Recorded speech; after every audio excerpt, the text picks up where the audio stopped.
One of the most important concepts to learn in basketball is pick and roll play, especially if you want to play at the highest levels. What you have to understand is these guys like Chris Paul, these guys like Luka Doncic have made millions off of this simple concept because they can attack the paint. They're aggressive coming off the pick and roll. Remember, scoring and having the ability to shoot opens up your pick and roll game even more.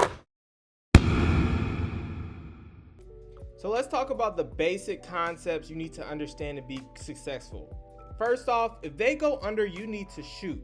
Now, shooting is a basic element of basketball that you need in general, but to be an effective pick and roll player, you need to be able to shoot the ball well to keep the defense honest. And over time, you hitting these wide open shots when they go under, it will open up the game for yourself and the rest of your team.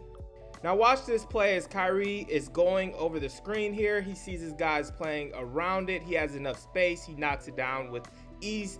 And then you see the next play. Once again, they go under and he's already starting to go upwards on the shot. The first person you need to focus on is the guy who's guarding you. Then you need to focus on the big. And when the big is playing and giving you this much space, you need to pull up for the shot. This is called drop coverage. A lot of you guys won't see this until college, maybe even when you get to the pro level. But when you see that big playing back and you're reading him, if he's playing too far back, you need to pull up. That's an easy opportunity for you to score. Now, this is something that a lot of you kids don't understand, that shooting the jump shot is the basic element and foundation of all great players who could score the ball and the guys that could play make. Now, we look at passing and having that ability to really get other people involved. Make sure you're actually working on your passing. So many players can't do live ball dribbles, or you pass it too slow, and it can get exposed. Even if you have the vision to pass, you need the skill as well. Now, the next thing you guys need to understand is you need to be able to touch the paint consistently. What this does is create a deficit and allows the game to come easier to you and the teammates. You see Chris Paul attacking the paint. As soon as he knows he draws two, he's looking up and he's trying to find the guy who's open. This is very easy to do. You just need to work on your passing and be aggressive.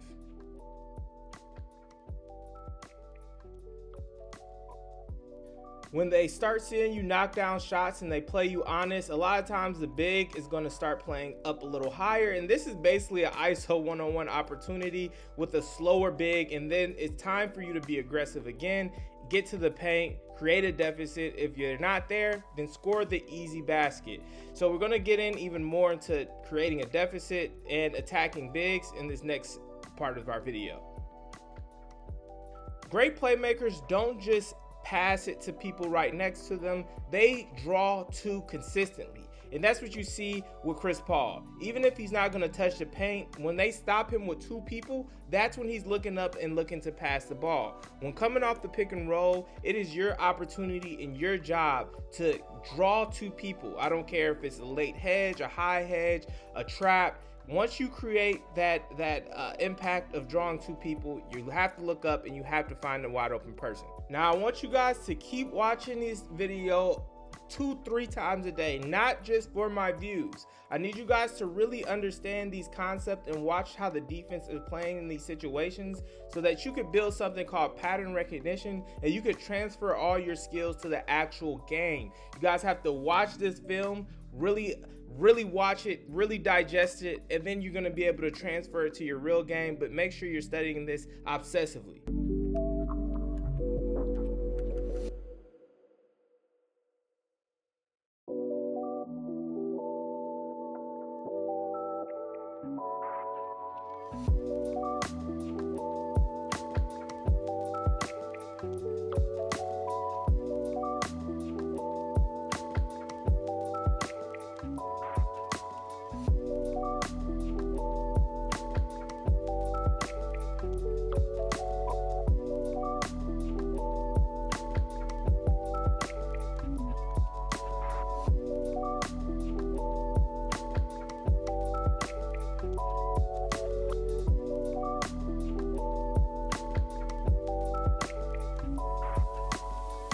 After consistently knocking down shots, you're probably going to need to split the defense. Now, that's something you should be looking for pretty early. You could see the big overplaying to the right side of Kyrie, which opens up this driving lane to end up helping him, kind of split the defense, get the easy layup. And you could see him once again getting low, putting his shoulders low, splitting the defense, keeping the ball low so the big can't steal it. When you are able to do this consistently, it breaks the defense down instantly. Either you're gonna score or you're gonna grab 2 or 3 defenders with you, and then you can make the right play.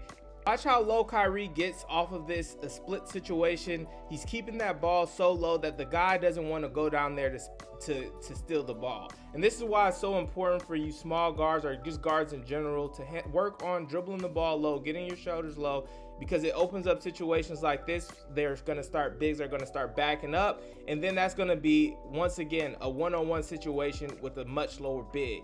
This is why you split defenses. That's why you get downhill quickly, because it's going to end up being easy opportunities for you.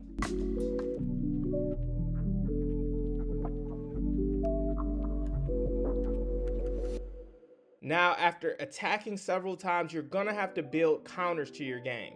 Now, this is when denying the screen becomes big. Watch the guard, he's looking towards the screen. He is scared of the screen, and that opens up an opportunity for him to go right to the right side and deny the screen. And then after you do that a few times, what you're gonna start understanding is people are gonna start trapping you. And when people start trapping you, that's when the game becomes easy. Remember, point guards, you don't have to do too much. The game is about creating deficits. Once you create a deficit, you have done your job. These can lead to turnovers at the high school level and lead to you not playing point guard. So make sure you guys lock in and watch this video a ton. Go to our website if you're looking to grow more as a player.